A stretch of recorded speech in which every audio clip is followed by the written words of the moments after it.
nina kasoro gani? Kwa nini Kai amemtambulisha mwanamke mwingine na sio mimi?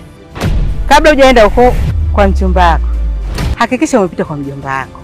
Unajua nilienda kumpitia mjomba kwa ajili ya ule utambulisho. Unapaswa utunzwe, uthaminiwe na uheshimiwe pia. Hakika wewe ni mwanamke bora sana. Mwanaume yoyote mwenye idhini na mamlaka ya kusifia uzuri wako ulionao ni mimi mumeo peke yangu. Usimdharau mke wangu mbele yangu. Mimi binafsi sikubaliani na hilo. Labda nikwambie tu Tasha, ingekuwa ndo mimi kanichukulia mwanamke wangu. Wewe wakwenda kugombana na mwanaume mwenzio kisa mwanamke kweli? Wewe jiulize wewe kwa nini ugombaniwe? Sasa unadhani ukilia kama hivyo, itakusaidia nini? Mume wangu, hebu nielewe basi. Swala la kuniita mimi mume wako ndio silitaki. Huyu binti sio mtu mzuri, ni mchawi.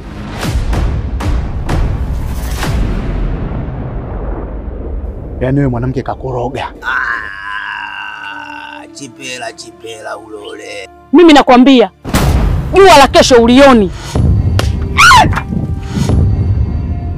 Unatakiwa ufanye alichokuelekeza kila kitu ili kumblock yule Aisha. Asikanyage wala asifikirie kutia mguu pale, wala akilini kwake asimwaze huyo Kai.